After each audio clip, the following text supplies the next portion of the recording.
Hello everyone, my name is Chandan Singh. So guys, sentence का postmortem series है, video number 7 है। 1 से 6 तक के वीडियोस के लिंक इसी वीडियो के डिस्क्रिप्शन में आपको मिल जाएंगे। ये कॉन्टैक्ट नंबर है, कोई इंक्वायरी हो आप पूछ सकते हैं, कोर्स के बारे में जानकारी ले सकते हैं।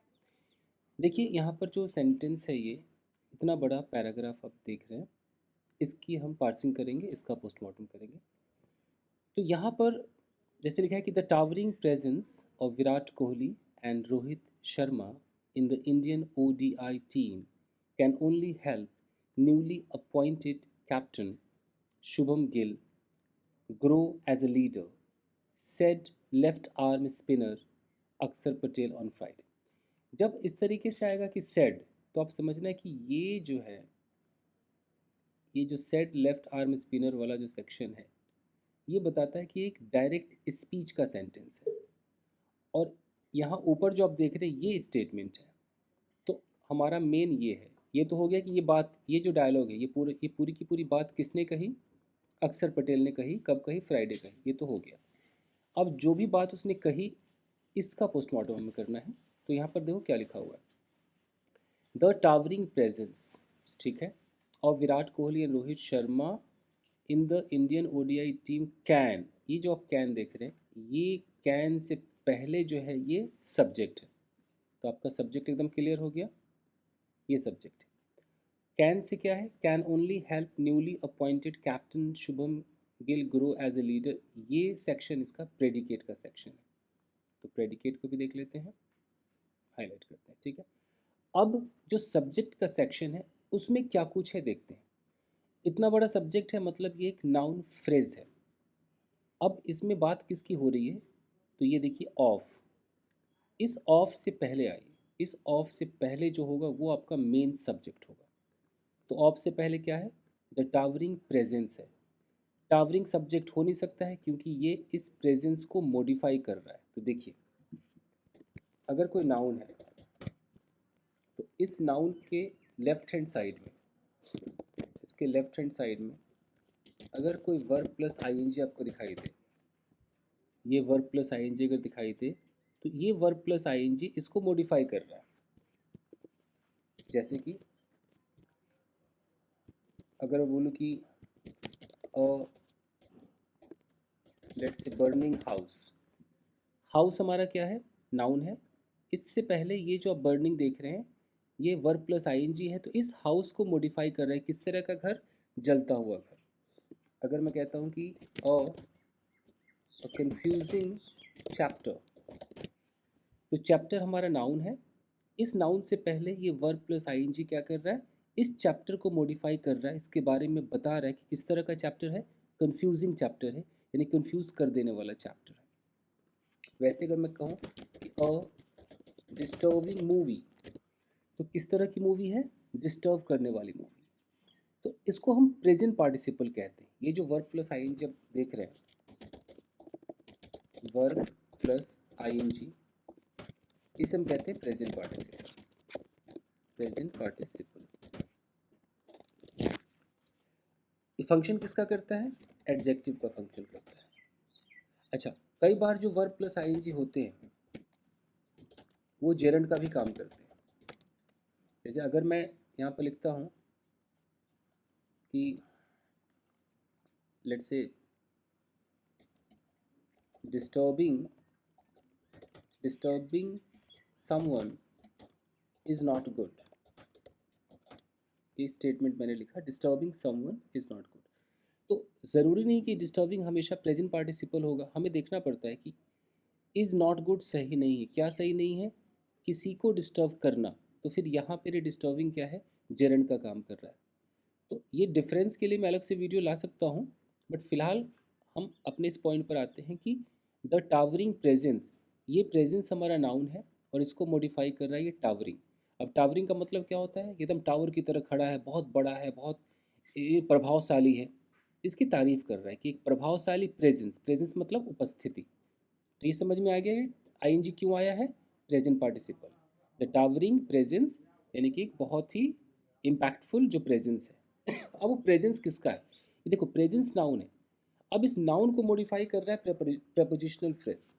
याद रखिए, जो प्रेपोजिशनल फ्रेजेस होते हैं प्रेपोजिशनल फ्रेज ये दो काम करते हैं। पहला, ये एडजेक्टिव का काम करते हैं, मैं हर वीडियो में बताता रहता हूँ। दूसरा, ये एडवर्ब का काम करते हैं। तो एडजेक्टिव का काम कब करेगा? जब ये किसी नाउन को मॉडिफाई करेगा। अगर कोई नाउन है और नाउन के राइट हैंड साइड में अगर कोई प्रेपोजिशनल फ्रेज आ गया, तो फिर इस नाउन के बारे में वो कुछ बता रहा होगा, उसको मॉडिफाई कर रहा होगा। जैसे अगर मैं ऐसा कहता हूँ कि the book of that man, तो यहाँ पर ये जो मैन है ये नाउन है, और ये ऑफ से लेकर दैट मैन तक क्या है? एक प्रेपोजिशनल फ्रेज है।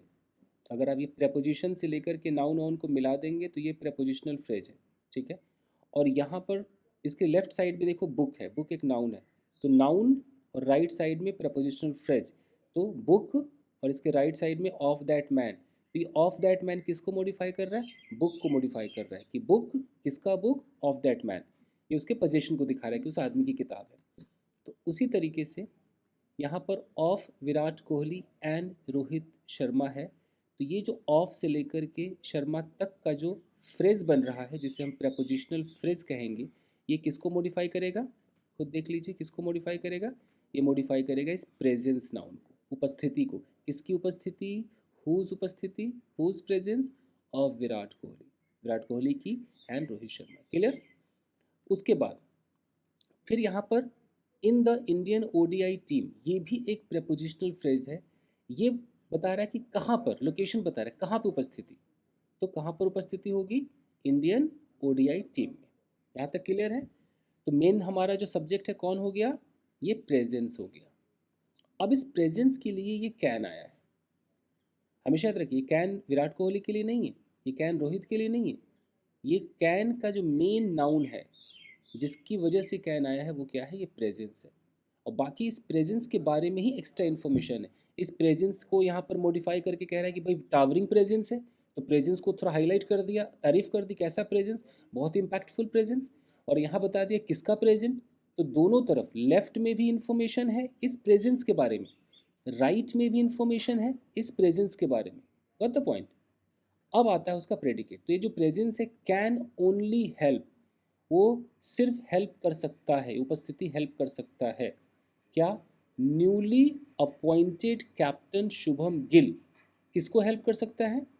न्यूली, न्यूली एक एडवर्ब है कि जो नए नए, अपॉइंटेड मतलब अभी अभी अपॉइंट हुए, पास्ट पार्टिसिपल, ये एडजेक्टिव है। अभी अभी अपॉइंट हुए कैप्टन, कैप्टन शुभम गिल की हेल्प कर सकता है। किस चीज़ में हेल्प कर सकता है? ग्रो, बढ़ने में हेल्प कर सकता है। किस रूप में?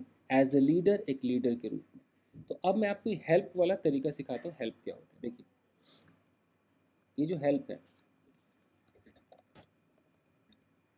जब आप हेल्प का यूज़ करेंगे तो हेल्प एक्चुअली एक पॉजिटिव वर्ब के रूप में यूज़ होता है, पॉजिटिव वर्ब। और हेल्प का मतलब होता है टू असिस्ट, आप असिस्ट करते हैं। तो अभी आजकल जो स्ट्रक्चर फेमस है हेल्प वाला, वो है कि जैसे आपने बोला कि आई विल हेल्प यू, इसके बाद जो वर्ब आएगा आपको वर्ब का बेस फॉर्म लगाना है, वर्ब का बेस फॉर्म।